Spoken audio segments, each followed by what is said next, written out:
सुबह की हल्की धूप में शहर का सबसे बड़ा बैंक रोज की तरह चहल पहल से भरा हुआ था।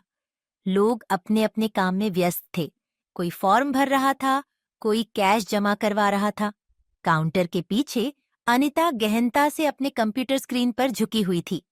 तभी बैंक के मुख्य द्वार से एक बुजुर्ग व्यक्ति अंदर आते हैं। उनके कपड़े साधारण थे, हल्की सी चुन्नट वाली धोती, सफेद कुर्ता और पैरों में घिसे पुराने जूते।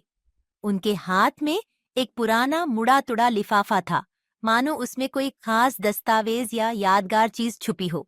उनकी चाल में उम्र का भार झलक रहा था, लेकिन चेहरे पर शांति और आत्मविश्वास की झलक भी थी। जैसे ही वह बुजुर्ग बैंक के भीतर दाखिल हुए, लोगों की नजरें उनकी ओर मुड़ गईं। कुछ ने अनदेखा किया, कुछ के चेहरे पर उपेक्षा की मुस्कान तैर गई। समाज में अक्सर ऐसा ही होता है। लोग बाहरी रूप रंग, कपड़ों और चाल ढाल से ही दूसरों की हैसियत और महत्व का अनुमान लगा लेते हैं। लेकिन आज यही अनुमान एक अनोखा पाठ पढ़ाने वाला था। बुजुर्ग सीधे अनिता के काउंटर की ओर बढ़े। अनिता, जो अपने काम में व्यस्त थी, अचानक सामने खड़े इस अनजान और साधारण से आदमी को देखती है। वह यंत्रवत बोली, बोलिए, क्या काम है? बुजुर्ग ने बड़ी विनम्रता से जवाब दिया, बेटी मेरा खाता इसी बैंक में है, कुछ जानकारी लेनी थी, जरा देखना। अनिता के चेहरे पर हल्की सी मुस्कान आई, लेकिन उसमें सहानुभूति कम और लापरवाही ज्यादा थी। उसने बिना किसी जांच पड़ताल के कह दिया, बाबा जी, मुझे नहीं लगता कि आपका खाता यहाँ होगा। हमारे बैंक में ऐसे खातों की जानकारी नहीं मिलती। बुजुर्ग ने मुस्कुराते हुए बेहद शांत स्वर में दोहराया, बेटी एक बार देख तो लो, शायद मेरा खाता यहीं हो। अनिता ने लिफाफा हड़बड़ाते हुए उनसे ले लिया और बोली, इसमें थोड़ा समय लगेगा, आप वहां बैठ जाइए। बुजुर्ग चुपचाप वेटिंग एरिया की ओर बढ़ गए। उनकी चाल में कोई जल्दबाजी नहीं थी, न ही कोई शिकायत। मगर उनके जाने के बाद बैंक के भीतर फुसफुसाहट शुरू हो गई। कुछ ग्राहकों ने आपस में कहा, यह तो भिखारी लगता है। कोई बोला, ऐसा आदमी बैंक में क्या करेगा? कोई और बोला, इनके पास खाता होने का सवाल ही नहीं उठता। बुजुर्ग सब सुन रहे थे, लेकिन उनके चेहरे पर न तो गुस्सा था, न ही दुख। बस एक गहरी शांति थी, जैसे उन्हें इन बातों की कोई परवाह ही न हो। शायद जीवन के लंबे सफर में उन्होंने बहुत कुछ देखा और झेला था, और अब छोटे छोटे तानों से उनका मन विचलित नहीं होता था। इसी बीच बैंक का एक और कर्मचारी, रोहित, बाहर से लौटा। उसने बुजुर्ग को कोने में बैठा देखा, फिर इधर उधर नजर दौड़ाई और ग्राहकों के व्यवहार को भांप लिया। वह सीधा बुजुर्ग के पास गया और आदर से बोला, बाबा जी, आपको किससे मिलना है? कोई दिक्कत हो तो बताइए। बुजुर्ग ने रोहित की ओर देखा। उसकी आंखों में सच्ची सहानुभूति और आदर देखा। उन्होंने कहा, बेटा मुझे मैनेजर से मिलना है, कुछ जरूरी बात करनी है। रोहित ने मुस्कुराकर उन्हें आश्वस्त किया, ठीक है बाबा जी, आप यहीं बैठिए, मैं मैनेजर से बात करता हूँ। रोहित सीधा मैनेजर राकेश के केबिन में पहुंचा। राकेश अपने आलीशान केबिन में फाइलों के ढेर के बीच बैठा था। उसने दूर से बुजुर्ग को देखा, फिर हंसते हुए बोला, ये हमारे बैंक के ग्राहक नहीं लगते, ऐसे लोगों के लिए मेरे पास समय नहीं है, तुम जाकर अपना काम करो। रोहित थोड़ी देर चुप रहा, फिर मन मसोस कर बाहर चला गया। उसे बुजुर्ग के साथ हो रही उपेक्षा बुरी लगी, लेकिन वह कुछ कर नहीं सका। करीब 1 घंटे तक बुजुर्ग उसी कोने में बैठे रहे। किसी ने उन्हें पानी तक नहीं पूछा, न ही कोई हाल चाल लिया, मगर वे न तो बेचैन हुए, न ही किसी से शिकायत की। अंततः जब धैर्य की सीमा पार हो गई, वे खुद मैनेजर के केबिन की ओर बढ़े। जैसे ही बुजुर्ग केबिन में दाखिल हुए, राकेश ने बिना सिर उठाए कहा, बाबा जी, जब खाते में पैसे नहीं होते तो यही होता है। आपने शायद पैसे जमा नहीं करवाए होंगे, इसलिए लेन देन बंद है।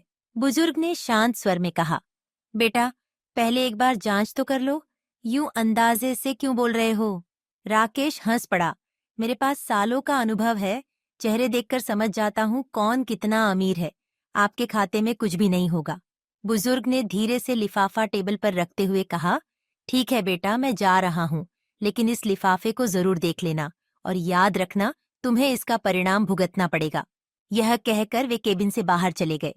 कक्ष में कुछ देर के लिए सन्नाटा छा गया। राकेश ने लिफाफे को बिना देखे एक ओर रख दिया, मानो उसमें कोई महत्व नहीं हो।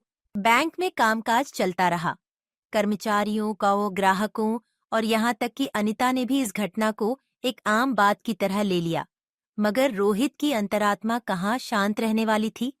उसने चुपचाप लिफाफा उठाया, उसमें रखे दस्तावेज को ध्यान से देखा और कंप्यूटर पर जानकारी डालकर खाता खोजने लगा। जैसे ही रोहित ने रिकॉर्ड देखा, उसकी आंखें फटी की फटी रह गईं। उसके पैरों तले जमीन खिसक गई। दस्तावेज में लिखा था, वह बुजुर्ग व्यक्ति इस बैंक के 60% शेयर होल्डर और संस्थापक हैं, यानी इस बैंक के असली मालिकों में से एक। वह नाम जिसकी वजह से बैंक की नींव पड़ी, जिसकी बदौलत आज यह बैंक शहर का सबसे बड़ा बैंक कहलाता है, वही आज सबकी उपेक्षा और तिरस्कार का शिकार हो गया था। रोहित को अपनी गलती का एहसास हुआ कि उसने भी पहली बार बुजुर्ग को सिर्फ सहानुभूति दिखाई, लेकिन अब उसे समझ आया कि सच्ची इज्जत हर ग्राहक का अधिकार है, चाहे वह कोई भी हो। उसने तुरंत सारी रिपोर्ट निकालकर मैनेजर राकेश को देने की कोशिश की, मगर राकेश ने अहंकार में कहा, मुझे इन बेकार ग्राहकों में कोई दिलचस्पी नहीं है, और रिपोर्ट को वापस धकेल दिया। रोहित ने गहरी सांस ली और मन ही मन तय कर लिया कि वह अब इन बातों को हल्के में नहीं लेगा। अगला दिन आया, वही बैंक, वही चहल पहल, वही कर्मचारी, मगर आज माहौल में एक हल्की बेचैनी थी। सुबह के समय वही बुजुर्ग व्यक्ति फिर बैंक पहुंचे, लेकिन इस बार उनके साथ एक व्यक्ति था जो सरकारी अधिकारी के जैसे कपड़े पहने हुए था और जिसके चेहरे पर गंभीरता साफ झलक रही थी। बैंक के गेट से जैसे ही वे दोनों दाखिल हुए, पूरी शाखा में सन्नाटा छा गया। हर कोई उनकी ओर देखने लगा। कल का वही बुजुर्ग आज एक अधिकारी के साथ। कर्मचारियों की आंखों में जिज्ञासा, कुछ के चेहरे पर पछतावा और कुछ के मन में डर समा गया। बुजुर्ग ने सीधा राकेश को बुलवाया और सबके सामने बोले, राकेश जी, कल आपने मेरे साथ जो किया वह इस बैंक की नीति के खिलाफ था। आज से आप मैनेजर नहीं रहेंगे, आपकी जगह रोहित को मैनेजर बनाया जा रहा है। राकेश के चेहरे का रंग उड़ गया। उसकी सारी अकड़, सारा घमंड एक पल में चूर हो गया। उसने कांपती आवाज में पूछा, आप होते कौन है मुझे हटाने वाले? साश गया ताइती। बुजुर्ग ने मुस्कुराकर कहा, मैं इस बैंक का मालिक हूँ, मेरे पास 60% शेयर हैं। मैं चाहूँ तो तुम्हें निकाल भी सकता हूँ। उसके साथ आए अधिकारी ने आगे बढ़कर रोहित की पदोन्नति का आधिकारिक पत्र राकेश को सौंप दिया। राकेश के हाथ पांव कांपने लगे। उसने बुजुर्ग के सामने झुककर माफी मांगी। मुझे माफ कर दीजिए, मुझसे गलती हो गई। बुजुर्ग ने गंभीर स्वर में कहा, यह बैंक मैंने बनाया है और यहाँ मैंने साफ नियम रखा है, ग्राहक गरीब हो या अमीर, सबके साथ बराबरी का व्यवहार होगा। रोहित ने बिना किसी स्वार्थ के मुझसे आदर से बात की, इसलिए वही इस पद का हकदार है। फिर उन्होंने अनिता की ओर देखा। अनिता का चेहरा शर्म से झुक गया। बुजुर्ग बोले, कभी भी ग्राहक को कपड़ों से मत आंकना, तुम्हारी यही लापरवाही मुझे अपमानित कर गई। अनिता हाथ जोड़कर बोली, बाबा जी, मुझे माफ कर दीजिए, आगे से ऐसा कभी नहीं होगा। बुजुर्ग वहां से जाते जाते बोले, याद रखना, ग्राहक की इज्जत ही बैंक की असली पूंजी है। उनके शब्द पूरे बैंक में गूंज गए। उस दिन के बाद बैंक का माहौल ही बदल गया। हर ग्राहक को सम्मान मिलने लगा, चाहे वह किसी भी वर्ग का हो। कर्मचारियों के व्यवहार में विनम्रता और संवेदनशीलता आ गई। इस पूरी घटना में सबसे बड़ी सीख यह थी कि इंसान की पहचान उसके कपड़ों, उसकी हैसियत या पैसे से नहीं, बल्कि उसके व्यवहार और उसके अंदर छुपी इंसानियत से होती है। हम अक्सर बाहरी दिखावे से प्रभावित होकर किसी के प्रति राय बना लेते हैं, लेकिन सच्ची पहचान तो उसके कर्मों और मानवीयता में होती है। इस कहानी में राकेश का घमंड, अनिता की लापरवाही और बाकी कर्मचारियों की उपेक्षा ने एक अमूल्य पाठ सिखाया। अहंकार और पक्षपात हमेशा विनाश की ओर ले जाता है। वहीं रोहित की विनम्रता और आदर भाव ने उसे सम्मान और सफलता की ऊंचाई पर पहुंचा दिया। हमारे समाज में भी यह समस्या आम है। हम लोग किसी की गरीबी, उसकी पोशाक या उसके बोलचाल को देखकर उसे कमतर आंक लेते हैं, लेकिन हमें याद रखना चाहिए कि हर इंसान के भीतर एक अनकही कहानी छुपी होती है। उसकी मेहनत, उसकी इज्जत और उसकी भावनाएं भी उतनी ही कीमती हैं जितनी किसी भी अमीर या ऊंचे पद वाले व्यक्ति की। आज की इस तेज रफ्तार जिंदगी में जहां हर कोई आगे निकलने की होड़ में है, वहां सबसे जरूरी है इंसानियत, आदर और बराबरी का भाव। बैंक जैसे संस्थान जहां हर तबके के लोग आते हैं, वहां यह और भी जरूरी हो जाता है कि हर ग्राहक को सम्मान मिले, चाहे वह किसी भी वर्ग का हो। इस कहानी से हम सबको यह सीखना चाहिए कि किसी भी व्यक्ति को उसके कपड़ों या बाहरी रूप से मत आंको। सच्ची पहचान इंसानियत और व्यवहार से होती है।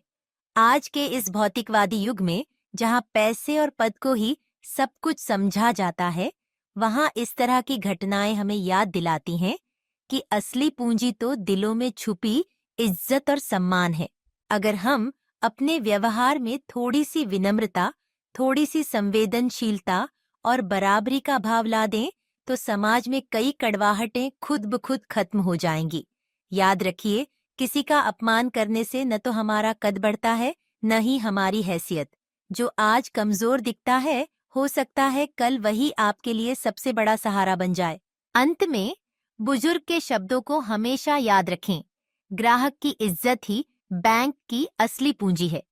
और यह बात सिर्फ बैंक तक सीमित नहीं है, यह हर रिश्ते, हर व्यवसाय और हर सामाजिक व्यवहार में लागू होती है। इस कहानी की गूंज हर उस दिल में होनी चाहिए जो कभी किसी को उसके कपड़ों, उसकी आर्थिक स्थिति या उसकी जाति पांति से आंकता है, क्योंकि असली पहचान सिर्फ और सिर्फ इंसानियत है और वही हमें सच्चा, बड़ा और महान बनाती है। तो चलिए अपने जीवन में भी यह संकल्प लें कि हम किसी को उसके बाहरी रूप से नहीं, बल्कि उसकी अच्छाइयों, उसके व्यवहार और उसकी इंसानियत से पहचानेंगे। यही है इस कहानी की सच्ची सीख और यही है जीवन का असली सार।